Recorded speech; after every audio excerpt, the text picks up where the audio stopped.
So President Trump blew up at the Justice Democrats. Their nickname is now, and has been for a while, the Squad, which is, okay, a little weird, first of all, but second of all, it totally misses the point of the fact that they're all officially part of a political group, and that group is the Justice Democrats. So it's almost like Justice Democrats don't get any credit for being this important group because they just, people came up with a silly side nickname for these Justice Democrats. So anyway, I digress from that, but whatever. The media, weird things blow up in the media, and there's no rationale to it. There's no logic to it. I mean, who would have thought that the Squad would have been the title that they would have went with for people who are all Justice Democrats? But anyway, I digress. So Trump decided, I'm going to go after them, and I'm going to go after them viciously. He went after Ilhan Omar. He went after Rashida Tlaib. Of course, he does the false accusations of bigotry and screams that they're anti-Semites and they hate all Jews. But listen to what's most important in this, smears aside, what's most important in this is the policy he winds up defending. So let's watch and then we'll discuss. On Israel, Congresswoman Ilhan Omar yesterday said that the United States should rethink its policy of aid toward Israel after she and Congresswoman Tlaib were denied entry. Congresswoman Tlaib was later allowed to come in, but she decided not to. Should there be any change in U.S. aid to Israel? No. And you should see the horrible things that Tlaib has said about Israel. And AOC plus 3, that's what I call it. AOC, just take AOC plus 3. And you should see the things that the four of them have said about Israel over the last couple of years. I mean, Omar is a disaster for Jewish people. I can't imagine if she has any Jewish people in her district that they could possibly vote for.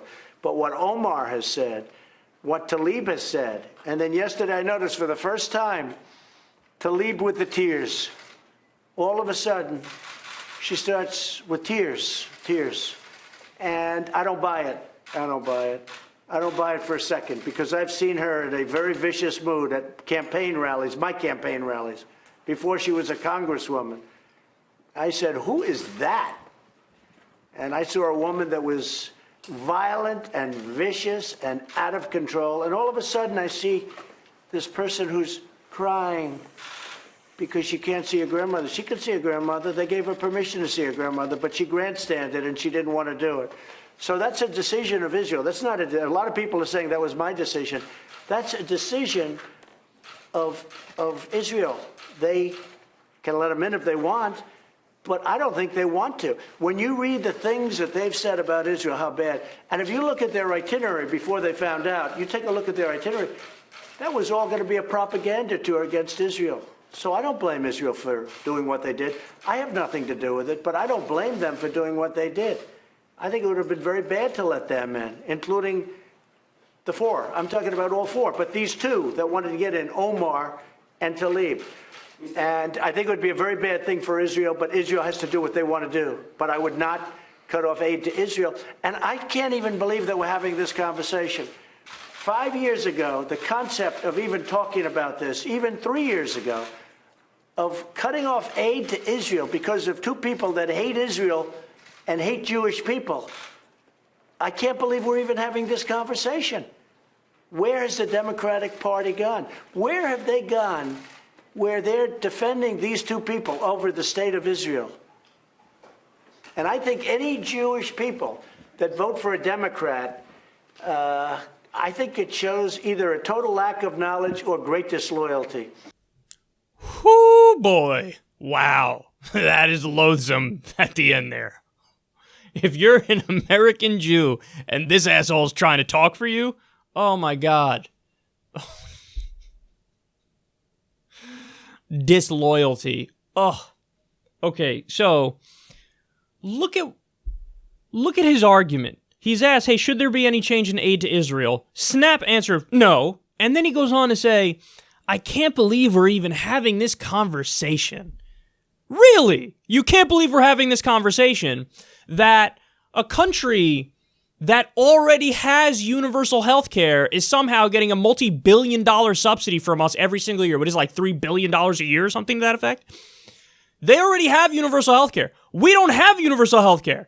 We have, what's the number? About 30 million people who are uninsured.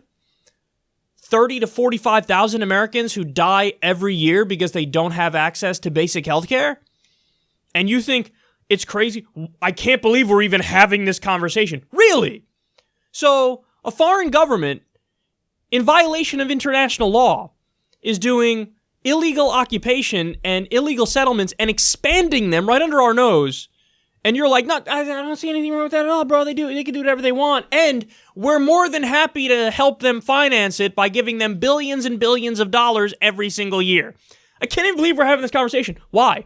The only way you could possibly come to that conclusion is, Donald Trump, if you think, I mean, this is Israel first is what it's all about. Like, I'm in favor of Israel first. Remember the guy who's America first? Why are we spending so much stupid money overseas? We need to rebuild our own country and rebuild our infrastructure. Make America great again. America first.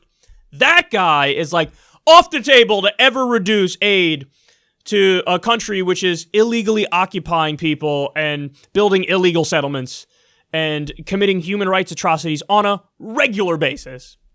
Off the table. Well, again, that's only off the table if you're saying Israel comes first. So is that what it is? Is that what it is? Are you and Netanyahu buddies, or are you Netanyahu's bitch?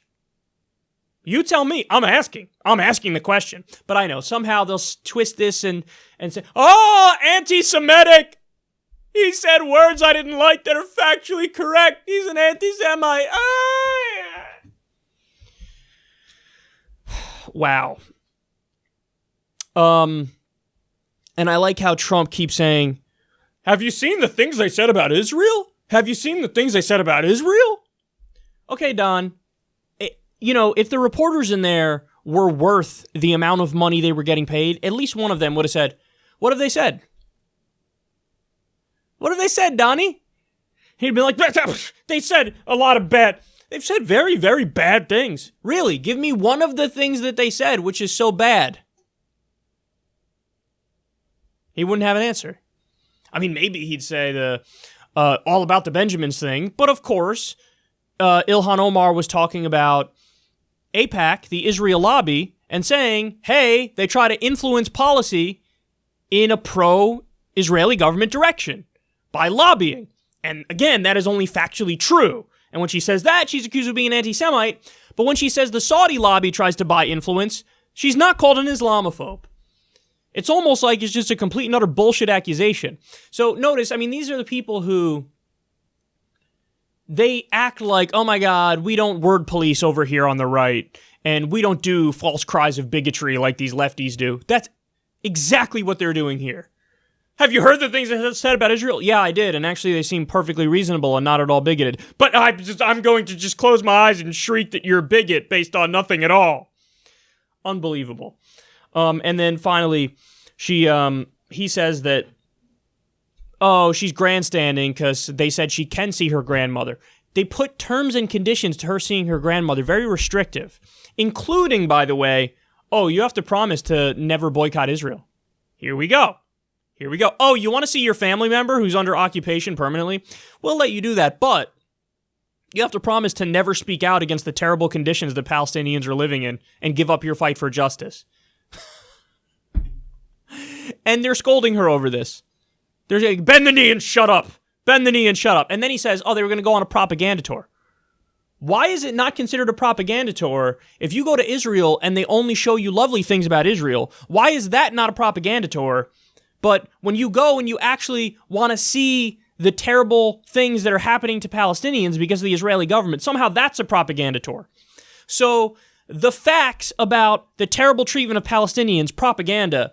But if you go there like other members of Congress have, and they only show you the lovely parts of Israel where there is no occupation going on and there is no bad treatment of Palestinians, somehow that's not a propaganda tour.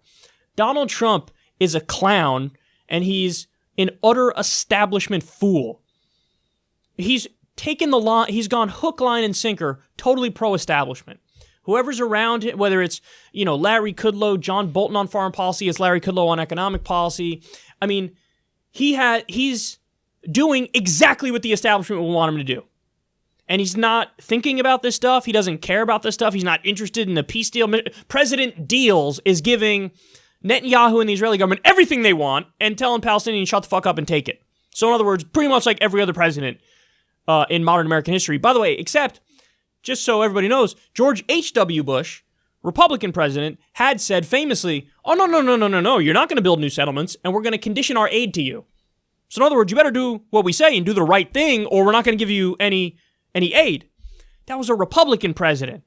In our lifetimes, in my lifetime, George H.W. Bush, he stood up to Israel in that respect. Ilhan Omar comes out this week, says the same thing George H.W. Bush said all over the place on Twitter and from Trump, all these Republican goofballs. Anti-Semite! You're an anti-Semite for having the exact same position that George H.W. Bush had, which was perfectly reasonable.